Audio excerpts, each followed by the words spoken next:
C'est intitulé Mystère des signes, avec, vous voyez, plein de poissons. Alors, le poisson, il apparaît souvent dans les évangiles. Par exemple, la multiplication des pains et des poissons. Il y a aussi la pêche miraculeuse. Les disciples sont sur leur barque. Toute la nuit, ils pêchent rien. Jésus s'approche et ça marche. On remplit les filets, il n'y en a pas à revendre.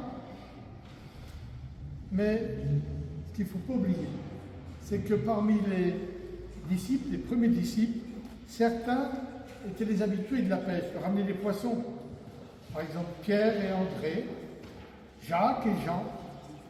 Et l'Évangile nous dit aussi que pour ces gens-là, Jésus les appelle. Ils sont dans la barque, avec le Père, en train de pêcher. Hop, ils suivent Jésus. Et ils ne laissent le papa tout seul dans la barque. Ils suivent Jésus. Alors, dans l'Évangile aussi, on compare également le royaume des cieux à un filet jeté en mer et qui ramasse toutes sortes de poissons.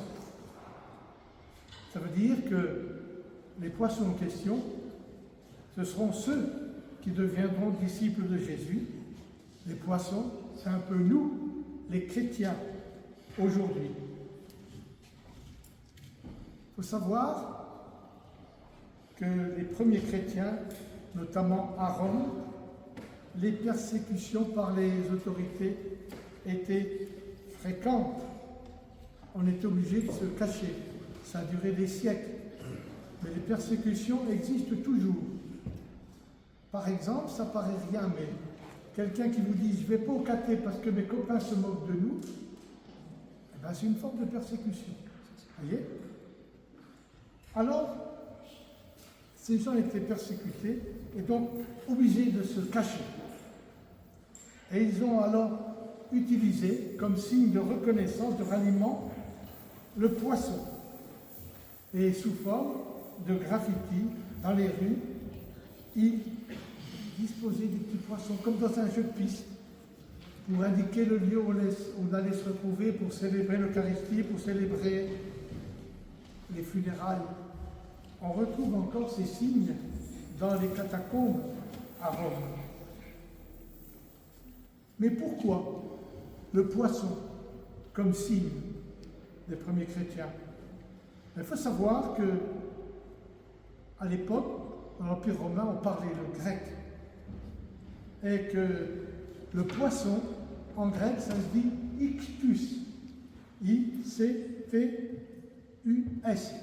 Ictus, comme Jésus, Christou, Christ, Théo, Dieu, Ouios, Fils, Sauteur, Sauveur.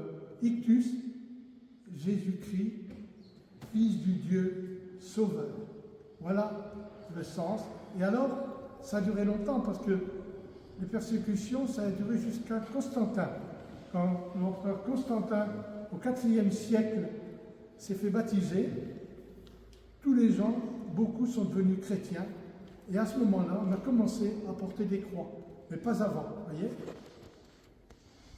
Alors, mystère des signes, nous voici devant une œuvre d'art. Bénir une œuvre d'art est un rituel religieux par lequel on célèbre que cette œuvre d'art contribue à la beauté et en même temps à la foi. Alors que cette œuvre devant nous, devant vous, serve la prière, qu'elle soutienne la prière et qu'elle élève l'esprit vers le beau, vers le divin. Bénir cette œuvre, c'est aussi remercier les artistes, les remercier. Grand merci. Oui, votre talent peut être vu comme un reflet de la création. Et quand on crée quelque chose de beau, d'une certaine manière, on participe à l'œuvre du Dieu créateur. Seigneur, tu es béni. toi, source et origine de toute bénédiction. Réjouis-toi de la piété des artistes qui ont réalisé cette œuvre, qu'elle touche le cœur de ceux qui viendront l'admirer, et que Dieu Tout-Puissant bénisse cette œuvre. Au nom du Père et du Fils et du Saint-Esprit. Amen. Alléluia, Alléluia, Alléluia, Alléluia.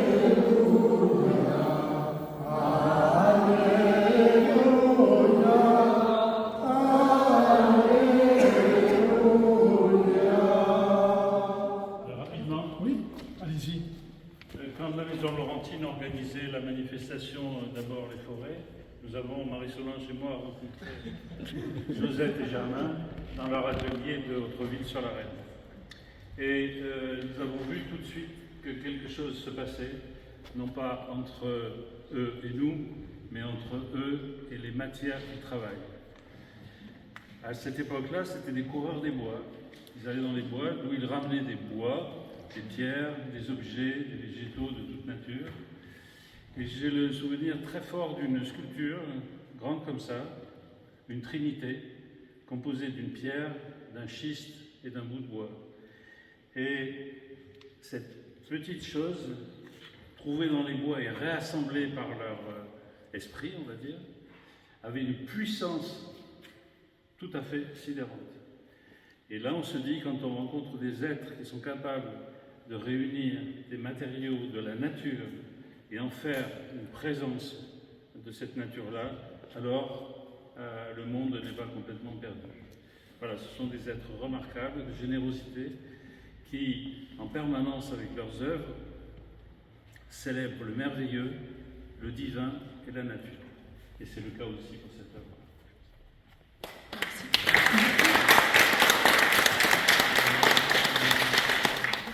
Bonjour à tous, bienvenue en ce dimanche d'Assomption à Notre-Dame de l'Assomption, qui porte bien son nom. Grâce à Pierre et Marie-Solange, qui un jour ont dit ça serait bien qu'on mette quelque chose dans l'église. Alors c'était quand même pas simple d'introduire autre que quelque chose dans l'église, des œuvres.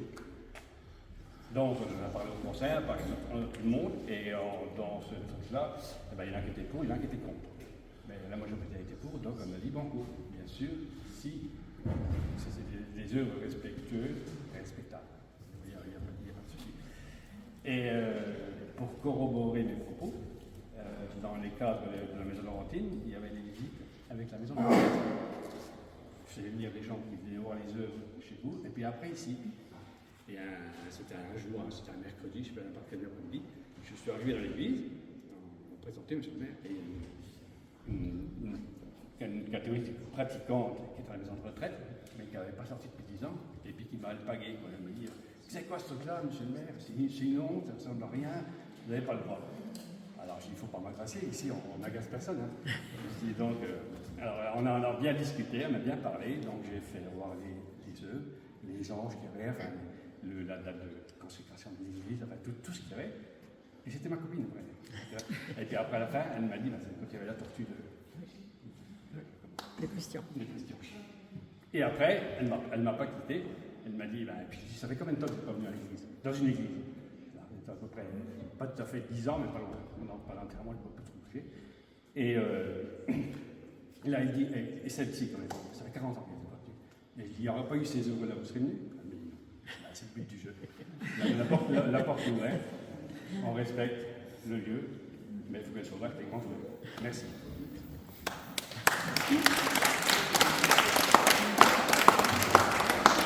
Voilà, donc le mystère des signes, c'est l'aboutissement d'un parcours assez improbable d'un binôme dû complètement au hasard. Donc Germain, responsable de l'atelier modelage aux AVF, et moi-même, alors novice, mais motivé. Et je m'étais mis en tête un jour, puisque ma vie professionnelle ne me l'a pas permis, de relever le défi de l'apprentissage de la sculpture. Donc j'ai rencontré cet oiseau à l'âge de la retraite et je me suis dit, mais pourquoi pas, on va y aller. Et après quelques années de questionnement, ce fut la rencontre décisive, celle de Marie-Solange et de Pierre. la maison Laurentine. Et ça, quand on a un petit sentiment artistique, c'est le Graal. Pouvoir entrer à la Laurentine, ça, on l'avait à cœur. Donc les forêts imaginaires nous ont permis de nous rencontrer et ce fut un premier pas et on s'est dit il faut qu'on mérite notre place.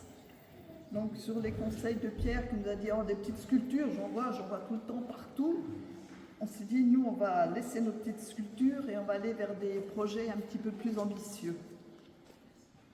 Donc avec Germain, on a décidé de travailler ensemble parce qu'il apportait sa part de technicité, de sensibilité, moi la mienne, d'une autre façon. Et puis on s'est installé à Autreville. Donc c'est un même émerveillement face aux facéties d'âme nature et une attirance respectueuse pour les lieux de culte qui vont alors guider notre parcours. À la même époque, nous relevons la gageure de restaurer une statue du Sacré-Cœur en terre cuite, retrouvée en piteux état dans la basilique Saint-Jean à Chaumont.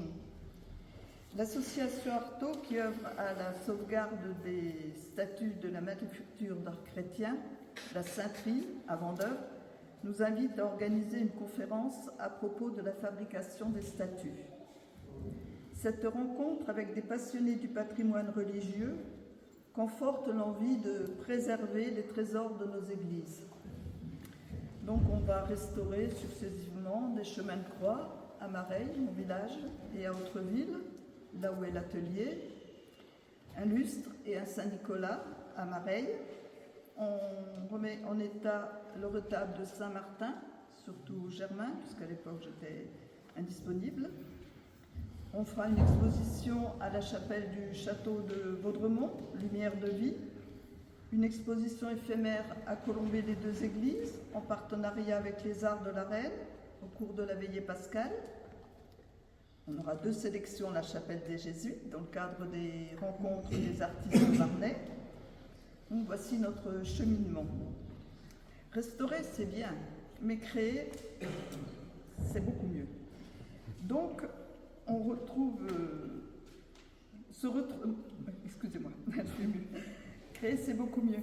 Et se retrouver dans l'ambiance de la mise en place d'une exposition, ça offre des plaisirs assez exceptionnels et indicibles.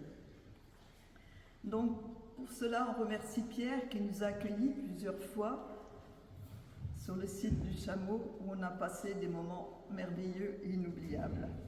Merci, merci Pierre pour ce que tu as fait pour nous. Mais aux côtés de Pierre, comme toujours, à côté d'un homme, il y a une femme remarquable qui s'appelle Marie-Solange, disponible, attentive, la petite fourmi qui s'agite partout et qui s'arrange pour que tout le monde soit heureux, écouté, compris. Donc Marie-Solange nous offre le privilège et la confiance d'exposer dans l'église d'Aubepierre, sachant qu'on allait quand même être respectueux, je suppose. Et c'est là qu'on exposera le secret du silence en 2023 et le mystère des signes en 2024. On la voit, on mettra aussi quelques photos de la nature. Merci, merci Marie-Solange. Merci à vous deux, vous êtes merveilleux. Ne te trompe pas, si vous... Nous tenons également à remercier la municipalité, la paroisse d'Aubepierre, ses habitants, qui nous font l'honneur d'accepter et de protéger le mystère des signes. Merci, merci à vous tous. Nous sommes très émus. Merci.